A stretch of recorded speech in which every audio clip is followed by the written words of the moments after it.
Hi, everyone. Welcome to Childcare Unplugged, hosted by me, Chantel Pettengill.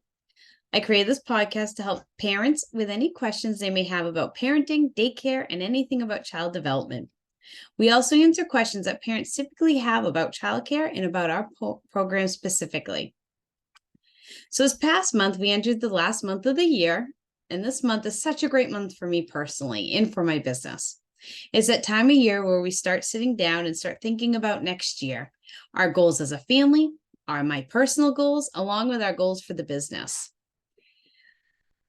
It's a practice that I began way back in 2019, and it's really helped everything grow as it gave way to focus on ways we want to improve and give ourselves direction. So this thing that we take with our goal setting is picking out our word of the year. Some examples of words we've chosen to use in the past, like in 2003 for the business, we chose bloom for the daycare. And personally, and in our family, we chose the word bold. In 2021, the business chose thrive since it was the year after COVID, and we had to shift our focus. And personally, my words were grit and grace. And right now we're in the process of currently finding our words for 2024 and wanted to share this practice with you and how you can use it with your own family and even as a parent. So what exactly is the word of the year? So to kick things off, let's clarify by what we mean word of the year. It's a single word that sets an intention for the upcoming year. This word serves as a guiding principle. It helps influence decisions and action throughout the year. As parents, life gets chaotic. We all know that. So choosing a word of the year provides a focal point, like a North Star, that helps us stay centered amongst the chaos. If you give us a shared language and a purpose as we navigate the challenges of parenthood. One of the beautiful aspects of selecting the word of the year is it encourages open communication within your family. As parents, if your children are older, involve them in this process, as it can foster a sense of community, unity, and shared responsibility. Now, setting a word of the year helps you set intentions. It's not just about picking a word. It's about reflecting on what the word means to each family member and how it can shape your actions and decisions.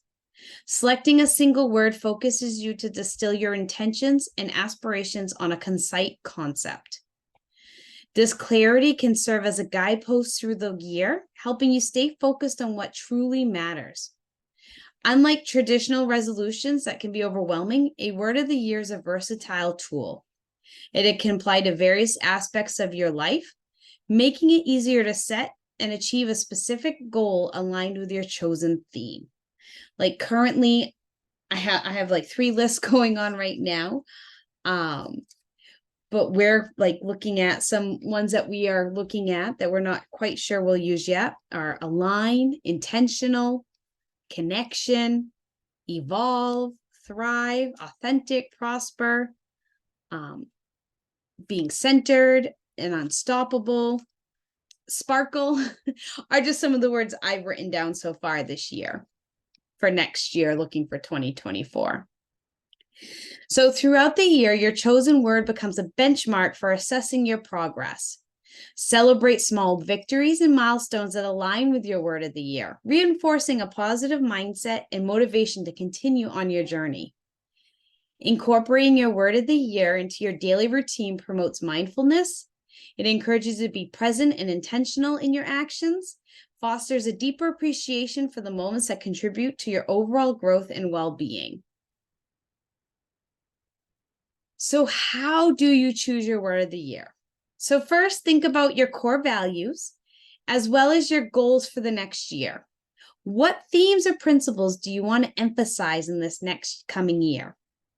Then identify key themes and patterns in your aspirations. Is there a common thread that ties your goals together? Next, think about challenges or obstacles you have occurred in the past year and also anticipate in the upcoming year. Your word of the year could serve as a source of inspiration or motivation to overcome these challenges.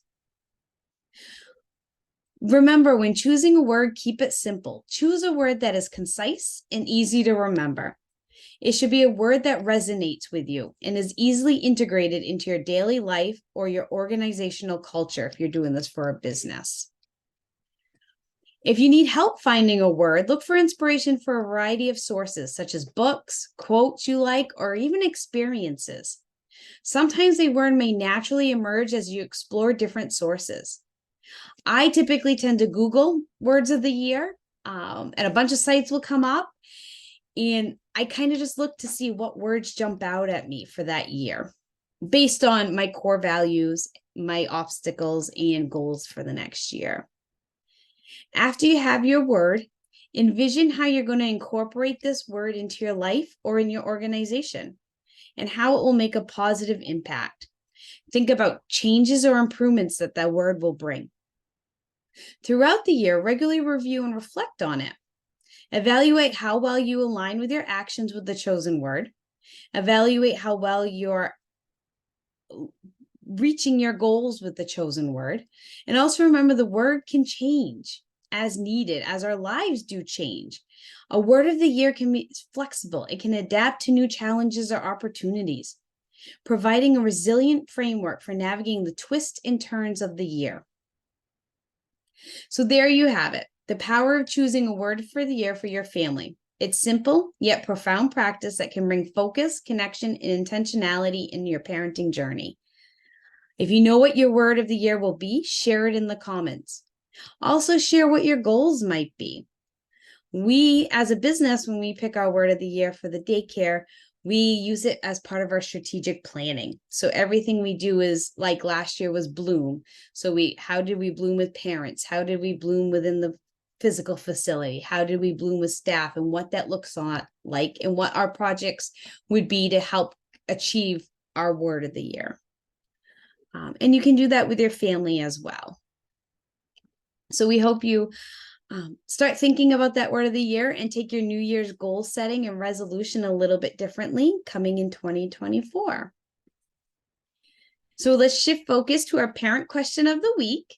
This week, we were asked, what are the ways the admin team supports teachers at Pettingill Academy? That's actually a really good question. At Pettingill Academy, we work hard to support our teachers both in the classroom and out of the classroom. Sometimes that might be flexibility with the schedule, letting them take care of themselves and call out if they need to. But in the schedule and in our program, some of the ways we support them is we do monthly one-on-one meetings with them, where the directors sit and talk with the teacher, see how things are going. We also review scorecards during this meeting to show what areas of strength the teacher has, as well as areas for coaching. Like with children, we do coaching to help teachers become the best they can be. Other ways we support our teachers is by investing in training with them. We reimburse them for classes through Maine Roads to Quality, as well as host a minimum of 3 training days a year.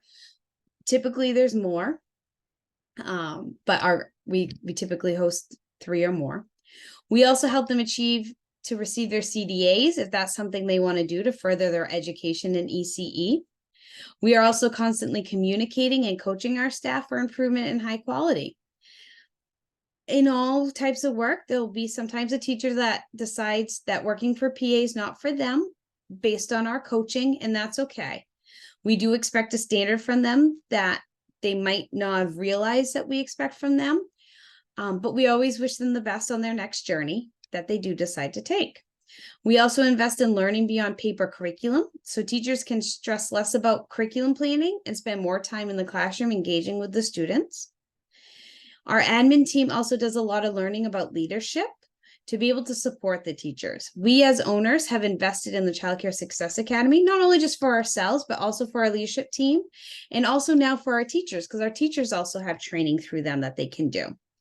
So if they want to join on monthly training calls as part of their growth, we get them set up and they have that opportunity as well.